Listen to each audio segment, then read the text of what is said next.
বাচ্চা বাবু কি আছে এটা? এটা হচ্ছে রাজকীয় থালি। রাজকীয় থালি, দাম কত থাকছে? মাত্র 70 টাকা। মাত্র 70 টাকা। কি কি আছে এখানে? এখানে সুপার মিনিকেটের চাল, তারপর সয়াবিন সবজি, পনির সবজি, চাটনি, পাঁপড়, লেবু লঙ্কা, ডাল, ভাজি, একটা সবজি। কি বলছো? হ্যাঁ এগুলো 70 টাকায়? হ্যাঁ, মাত্র 70 টাকায়, আনলিমিটেড বসে গেলে। আনলিমিটেড? আনলিমিটেড। আর এই থালিটার নাম কি রেখেছো? এটা হচ্ছে রাজকীয় থালি। রাজকীয় থালি? হ্যাঁ, এটা কি সবাই খেতে পারবে? সবাই খেতে পারবে, মাত্র চিপ রেট 70 টাকা থালি। তুমি রাজকীয় থালি কেন বলছো? রাজকীয় থালি তো রাজারা খায়। হ্যাঁ, আমাদের কাছে সবাই রাজা।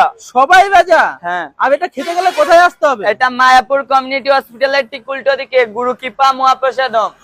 এটাকে তুমি লোকের দেখা দেখি চালু করলে নাকি? না, আমরা 4 বছর ধরে এটা চালু করেছি। 4 বছর ধরে হ্যাঁ, এই 4 বছর। থালিটা? হ্যাঁ, 4 বাহ। বছর ধরে। এত সুন্দর করে সাজিয়ে দাও সবাইকে নাকি? হ্যাঁ, সবাইকেই সুন্দর করে সাজানো হয়। বাহ, সবাইকে কি এত সুন্দর করে সাজিয়ে দাও নাকি থালি? হ্যাঁ, সবাইকে দেওয়া হয় আমাদের এখানে। আর পার্সেল নিলে কত টাকা লাগবে? পার্সেল নিলে মাত্র 75 টাকা। মাত্র 75 টাকা? হ্যাঁ। 75 টাকা কেন? আমাদের প্যাকিং চার্জ 5 টাকা, আচ্ছা, এর জন্য 75 টাকা? এই জন্য বাহ। 75। আর এটা আছে কি পনির আছে? এটা হচ্ছে মশলা পনির। মশলা পনির?